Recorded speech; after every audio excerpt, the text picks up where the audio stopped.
njerëzit në vend, edhe pse ka vende të lira pune. Çfarë do thotë kjo? Edhe nga ana tjetër, kjo lidhet me çështjen tjetër të turizmit, që ne kemi shtim të turizmit, por kemi rënje të bujqësisë për shembull, të gjithë agroindustrisë, ndërkohë që mendoj që këta do ta nxisnin këtë. Po ne vinë nga importi lëndët që konsumojnë, ushqimet që konsumojnë turistët, vinë nga importi edhe punonësit që do u shërbejnë turistëve. Çfarë është kjo ekonomi, jo vetëm turizmi, por në përgjithësi që rritet, por nuk arrin të arrijë më këmbë vendin? Okej, tani në fillimi faktikisht raportet e fundit ndërkombëtare në dhomat e tregtive ndërkombëtare që operojnë në Shqipëri, ekspert vendas të gjithë nxjerrin në pa problematikët që ka një mungesë të tekstuar të burimeve njerëzore të kualifikuara. Kjo në një farë mënyrë çon qoftë në një rritje të pagave në mënyrë artificiale, qoftë në një ulje të produktivitetit, sepse shpeshherë bizneset janë të detyruar të marrin punonjës të pakualifikuar për të kryer procese të caktuar dhe kjo normalisht përkeqëson shërbimin apo redukton vlerën e shtuar në ekonomi dhe kjo po do të Shqipërisë. Çfarë ka ndodhur ndër vite? Ajo që është vënë ndër vite është që të rinjt që mbarojnë universitetin apo të rinjt shqiptar kanë tendencën gjithmonë që ta shikojnë Shqipërinë thjesht si një vend të përkohshëm dhe gjithmonë ndërrojnë që të shkojnë jashtë Shqipërisë për arsye nga më të ndryshme.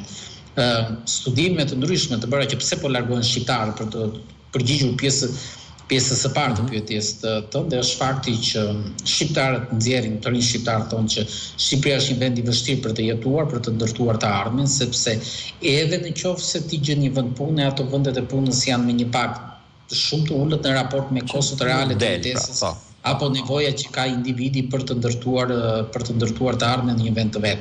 Këtu në Shqipëri për shembull një fenomen që ndodh të rëndom nëpër televizion, ti shikon se si ekspertë të caktuar, domethënë flasin me superlativa se si është rritur vlera e pronës në Tiranë, por që harrojnë që të rinjt që duan të blejnë një pronë në Shqipëri kanë relativisht të pamundur, apo të gjithë ata që kanë një pronë, qytetarët e ndershëm, qytetarët e thjeshtë, qytetarët shtresa e mesme popullsisë që kanë një pronë, nuk është se atë pronën duan ta shesin dhe ti transformojnë ato para në lekë dhe pastaj të jetojnë me qira.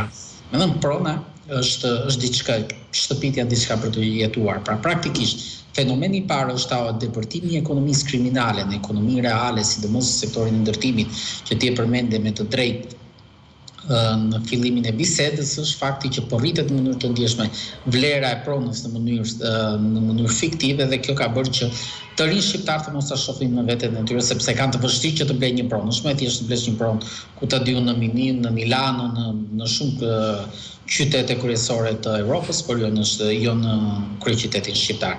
Aspekti i dytë ka të bëjë me sigurinë ushqimore. Shumë prej shqiptarëve vendosin që të ikin jashtë sepse nuk e ndjen veten të sigurt të jetojnë në Shqipëri. Rasti më i fundit është rasti se si pam që pula me salmonellë depërtoi në tregjet shqiptare dhe asnjë nuk mori përgjegjësi. Përkundrazi një pjesë ekspertë e thonë që ky është problem portalesh, se nuk është e vërtetë që ka ndodhur gjithë ky fenomen, ndërkohë që kishte edhe gazetarë që publikuan se si ishin helmuar me salmonellë. Aspekti i tretë është pjesa e sigurisë shëndetësore. Sot shqiptarët ndërkohë që njerëzit po vdesin për mungesë të ilaçeve tek onkologjiku, ç'a bëjnë institucionet përgjegjëse, po ndërtojnë një hotel tek QSUT-ja. Pra, ne kemi mungesë të theksuar të ilaçeve, nga ana tjetër ne ndërtojmë hotele, se problemi i hoteli është që mungon sistemit shëndetësor sot. Aspekti i katërt është cilësia arsimore. Vetëm në 10 vitet e fundit në Shqipëri janë mbyllur 293 shkolla në zonë periferike të vendit, klasat po kthehen në të përbashkëta, kjo bën që është ulur në mënyrë të ndjeshme cilësia e mësimdhënies dhe mësimdhënies njëkohësisht, dhe të dhënat e PISA-s na tregojnë që në një ndër studimet e fundit që ishim të fundit në botë, në këto nivele kemi arritur, domethënë tashmë konkurenca jo nuk është me vendet europiane, por me vendet afrikane. Kështu që janë një sër faktorësh pse shqiptarët janë larguar.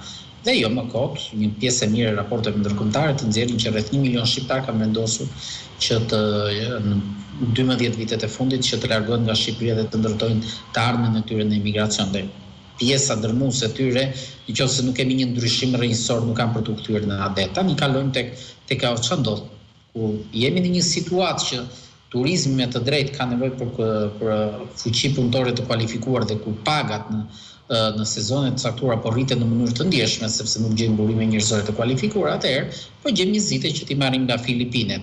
A është diçka pozitive kjo? Po, për të zgjidhur një problematikë të përkohshme, mund të jetë një zgjidhje. Megjithatë, zgjidhja të marrëve të huaj nga Filipinet e para që ka të bëjë me pjesën e rritjes së Kosovës.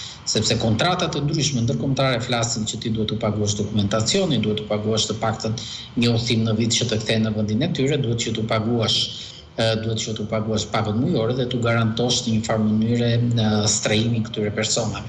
Kështu që e para ka rritjen e Kosovës, e dyta ka përkeqësimin e shërbimit. Nuk ka të bëjë këtu në qoftë se është Filipinas dhe ndoshta do shërbej më keq. Thjesht imazhi që Shqipëria jep, le të themi tek të huaj, turizmi është një sektor që ka pas një tendencë rritëse në vitet e fundit, shumë dinamik, por nga ana tjetër ku vjen puna që një turist i huaj vjen dhe përballet me një Filipinas, çfarë mendimi bën, çfarë mendimi krijon. Që Shqipëria është një vend që tashmë nuk ka më njerëz, kështu që edhe ata që do duan që të marrin në konsiderat, ndoshta në të ardhmen që të blejnë një shtëpi, që të ndërtojnë një biznes, që të investojnë në Shqipëri, do ta shikojnë me skepticizëm sepse ky është imazhi që i jepet turistit të huaj sot në Shqipëri. Aspekti tjetër pastaj ka të bëjë me përkeqësimin e shërbimeve, rritjen e ndjeshme të Kosovës, që ndoshta edhe për arsye të burimeve njerëzore, por që kjo rritje e Kosovës nuk përkthehet apo nuk shoqërohet me një rritje të cilësisë së shërbimit. Kështu që edhe atë sektor që performon mirë që ti me të drejtë e the në fillim të bisedës, edhe atë sektor duket sikur po